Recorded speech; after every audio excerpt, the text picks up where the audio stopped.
a gente tem uma sensação de que vai durar, porque talvez eu esteja vendo a pessoa, mas eu acho que a primeira coisa que some numa sociedade é um vídeo. Sobretudo que se empresta ao formato exclusivamente digital, né? Eu acho, eu acho muito, muito efêmero, né? Muito efêmero Cara, é mesmo. muito doido você falar isso, assim. Eu entrevistei há 2 semanas o Vamos, que é um artista programador que acaba de inaugurar a exposição dele. E ele é um artista, assim, ele e o digital não tem como desassociar. E ele falando assim de como isso vem crescendo e ao mesmo tempo é exatamente, ele fala sobre isso, assim, o que vai durar dentro disso.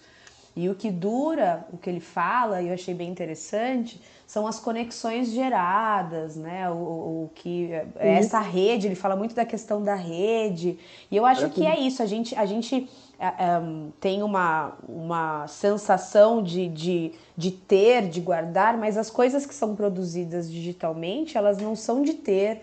E elas são uma rede mesmo que vão se encaminhando, vão se conectando. E concordo com esse lado. A gente tem ainda essa sensação de guardar, de pertencimento, mas a internet não tem nada que se pertence. Até pela a vontade de querer pertencer com as como que chama os NFTs e como que a gente vai ter isso, porque é uma sensação de ter, é uma busca de Arrasou. como eu posso Verdade. registrar isso, é o NFT que surge. Mas bem interessante isso que você está falando, até para você ser um cara que, entre aspas, se diz meio a ver, assim, não quero estar totalmente digital, produzindo para o digital, mas está no digital. Então eu acho isso fantástico, Ah, não é um cara que eu ignora. ia até completar dizendo que eu acho que o digital tem que ser mais fomentado, a gente tem que viver cada vez mais nele, eu acho que isso faz parte, é um processo cultural extraordinário, né? Eu não tenho nada contra o digital, não tenho mesmo. Só acho que dentro do próprio digital a gente tem que reinventar maneiras de durar, né? Por exemplo, tem agora uma profissão nova que é criador de conteúdo, né? Eu acho legal, uma profissão nova e tal. Mas eu sempre fico pensando, criar? Por que eu não posso ser um organizador de conteúdo? Digamos que eu tenha uma livraria. Porra, será que eu não posso visitar 10 perfis de 10 livrarias que eu gosto e falar, pô, essa aqui é a postagem dessa galera hoje, entende? Por que eu tenho que criar? Qual é essa demanda de criar? No site, por exemplo, eu trabalho com a ideia de acervo, né? Eu não trabalho com a ideia de notícia, nunca, jamais. Eu não dou notícia, né? Então, quando eu publico uma entrevista, digamos que eu te entreviste amanhã, pô, essa entrevista eu vou republicá-la ad eternum, entende? Porque, por exemplo, você, sei lá, você tem uma rede social com 1.500 pessoas. Daqui a 2 meses, a gente sabe que você pode ter 1.600, 1.700, 1.800, 2.000.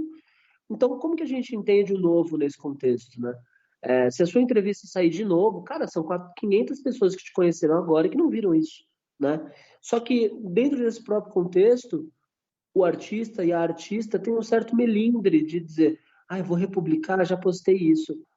Mas, porra, sabe? Eu acho que quanto mais a gente se Isso é programar, muito legal que você está falando, responsabilidade, de não ter medo de não olhar as coisas como efêmeras, mas olhar as coisas como eu produzi para aquele momento, mas aquele momento ele vai se repetir lá na frente. E exato, não essa é uma carreira. coisa que foi produzida agora e amanhã já é velho e eu simplesmente descarto. Eu produzo para depois ter uma outra conexão, assim como um livro que foi escrito no século XIX e eu vou lá e me Perfeito. reconecto com ele. Isso é interessante para uma visão de internet que tem a característica de se jogar fora, né? Exato, e sobretudo porque a gente está falando de uma arte que se inscreve no tempo e no vento, né? O teatro, ele só existe no tempo presente. Então, uma entrevista com um artista, com uma artista de teatro, ela é de um valor inestimável. E ela não pode estar conectada à notícia, porque o teatro não é notícia.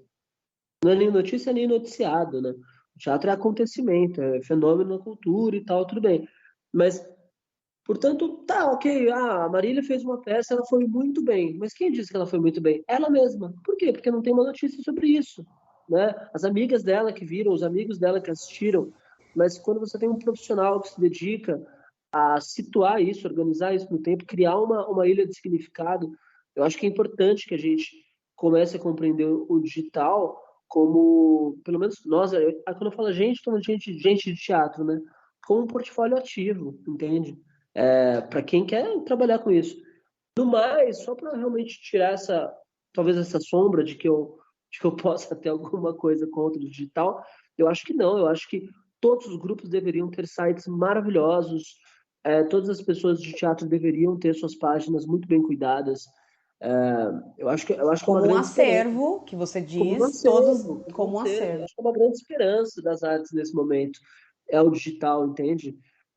Antigamente, eu acho que o artista ou a artista de teatro era reconhecido pelos seus símbolos exteriores, né? Como se veste, aonde anda, qual cigarro fuma, aonde bebe, sabe? Com quem frequenta, aonde vai. Hoje em dia a gente pode mudar um pouco esse contexto, né? Eu já sei aonde você passa suas férias, eu já sei, entende? Então eu acho que isso tudo, embora estejamos na pré-história desse movimento, eu acho que isso tudo começa a se configurar de um jeito bom para o artista e para a artista. Acho que a gente consegue fazer um pouco mais parte de determinados grupos e tal. E o Isso é projeto do muito Deus, legal. voltando nisso, ele é absolutamente engajado nessa perspectiva e, ao mesmo tempo, ele procura, além de performar nas redes, né, com uma qualidade, espero que o mais profissional possível, no contexto de um trabalho independente, ele também procura todo dia romper uma bolha, né? Por exemplo, como eu vou dar um exemplo com você mesmo, né? Até onde eu sei ou até onde eu te convidei, você não é profissional de crítica, né? E eu te convidei para escrever uma crítica. Por quê? Porque para mim é importante que as pessoas que te conhecem digam: Nossa, a Marília é atriz, ela tem um podcast, pô, ela escreve crítica também. E o seu texto é ótimo, eu não ia te expor, entende? Quando eu li, eu falei, pô, é super publicável, o texto é bom e beleza. Inclusive, a equipe me agradeceu por mensagem, que texto lindo e tal. Então, eu também tenho um pouco a ideia de tirar do lugar confortável da sua própria produção, sabe? Por exemplo, o que é uma boa atriz? Uma boa atriz é uma pessoa que vai lá e faz a personagem dela bem ou não, né? Uma boa atriz, a que fizer bem, a que fizer mal não é boa atriz. Mas até ela chegar a ser boa atriz, porra, tem muita pesquisa, tem muita leitura, tem uma vida dedicada, né, a, a compreender os processos do teatro e os processos do teatro na sua própria experiência individual. Porra, será que essa pessoa não tem nada para dizer? Será que ela não consegue escrever um texto sobre uma peça que ela leu? Será que ela não consegue escrever um texto sobre interpretação, ou sobre a própria carreira, ou sobre determinado personagem, ou sobre uma série da Netflix que ela viu uma interpretação que chamou a atenção? Eu acho que sim. Eu tenho me dedicado a imaginar esse lugar pelas pessoas e depois de imaginado esse espaço, convidá-las a habitar esse ponto, né? Na Então, real, você dizendo, eu tenho até outra visão do Deus ateu como um espaço de pontos de vista. Um espaço exato. que abre espaço para dar espaço ao ponto de vista de N artistas e pessoas que estão a fim de falar sobre aquilo. Interessante? O Deus ateu, se você colocar ele numa linguagem muito prática, é uma fábrica de embalagens. Ele não é nada mais do que uma fábrica de embalagens. Eu vou. Só que na verdade, eu sugiro o produto, né? Eu falo, Marília, você tem essa máquina aqui, você já pensou em usar para fazer esse produto? Quando você realiza o produto, eu embalo.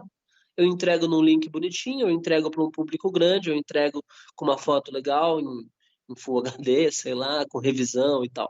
Então é isso, na verdade. O que eu faço propriamente, se você colocar assim, sem nenhuma poesia ao redor da definição, eu embalo. Eu embalo produtos em arte e cultura. É Mas essa isso. questão de você abrir para outras pessoas é algo que sempre teve no site ou é algo que você tá. Eu vou chamar de site, se eu estiver falando errado, você me corrija. Não sei se é plataforma, Eu como odeio você blog, não é intitula. blog, não é site. Tá, é site então. Ah, é mais bonito, não? O site do século XVIII é lindo. E a questão de você abrir para outras pessoas, então não é novo, já estava, né, desde da sua concepção, da ideia do Deus que você fala de abrir espaço para. Mas eu percebo que você é um cara ativo e assistiu até agora, pelo que me disse, mais de 200 peças só este ano. E quantas pessoas além de você rolaram este ano? E outra pergunta, já amarrando essa, como você consegue assistir tanta peça, como você consegue se colocar? Hoje o espaço, o Deus Ateu, ele te dá um retorno financeiro, você vive financeiramente disso, ou há uma base financeira que permite você estar aberto, assistindo tanta peça, enfim, fala um pouco sobre isso. Não, não cheguei a 200 ainda, hein? Eu cheguei, passei de Vai 180. Acho chegar. que é 200. Tem mais o que? 30 peças? Vai Ah, rolar, vai rolar. essa semana já tem umas 26. Não, brincadeira, essa semana tem 4. Marília, eu acho também que eu acho super importante falar dessas coisas, porque parece uma pessoa absolutamente maravilhosa, né? Nossa, como assim? O cara, né? E na verdade não, eu tenho uma situação financeira tranquila, eu não preciso trabalhar para comer, sabe? Não é minha realidade não é essa. E eu procurei fazer alguma coisa disso, né? Eu acho tão estúpido quando as pessoas não revelam isso, sabe? Porque eu acho que coloca o outro num lugar de quase de dívida, né? Tipo, eu não preciso trabalhar para comer, entende? Então eu posso fazer isso com o meu tempo, né? Eu lembro do Drauzio Varela falando alguma coisa similar, que aliás, um gênio, falando que ele trabalhou no Carandiru porque ele podia, porque ele trabalhava, acho que, sei lá, 5 dias na semana, e ele percebeu que 5 dias na semana dava uma grana para ele que ia sobrar no banco quando ele morresse. Então ele falou, não, eu posso fazer alguma coisa em um desses dias. E aí, um desses dias ele fez uma das histórias mais importantes na sociologia brasileira, que é a trilogia das cadeias, onde ele analisa o Carandiru, os carcereiros e depois as encarceradas. Por que não, entende?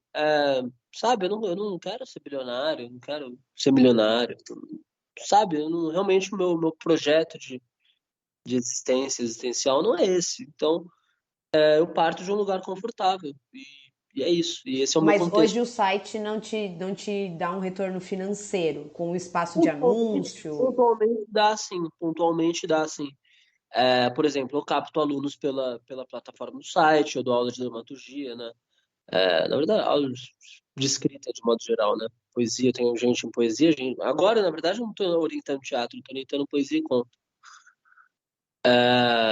Então, em alguma medida, dá, sim. Mas eu também invisto, né? Então, eu realmente eu não me coloco a perceber esses números na ponta do lápis, mas com certeza é prejuízo. Eu acho que é prejuízo. Mas, em outra medida também, eu tenho a vida cultural, sei lá, de um intelectual nova-iorquino, né? Eu vou ao teatro todo dia. E aí, mesmo partindo de um contexto confortável, talvez eu ficasse meio em maus lençóis, né? Se eu fosse pagar por todos os ingressos que eu consumo e tal. Então, eu acho que, do ponto de vista cultural, essa conta fecha. Do ponto de vista econômico, eu tenho prestado um serviço ao teatro. Boa. Então, na verdade, você já tinha antes até do site e tudo mais, hoje uma estabilidade financeira Sim, que, sim. que, que está dentro da sua vida, mas que não vem de algo que você coloca como um serviço, você não está Não, trabalhando ativamente, mas já não. tinha uma vida e você decidiu, então, pegar esse tempo e artista que é para contribuir para a história do teatro de alguma forma. Então, essa é a sua realidade, o que faz o Deus Ateu ter você como um cara à frente. É assim, certo? Exatamente. Massa. Então, quando a Você gente se conhece, vou até voltar quatro dos ao altos. nosso passado. A gente se conhece, então, eu e Tito, a gente se conhece num curso de teatro na Bela Vista, dentro do Teatro dos Arcos, com Orientação a do Zé. direção do Zé Renato. E aí, nessa época, sua vontade, a gente se cruza, e sua vontade era fazer teatro e viver de teatro, assim. Você já tinha uma vontade de teatro profissionalmente, desde aquela época, já era algo. E o que acontece de então, assim, resumidamente na sua vida, até chegar ao quem você é hoje?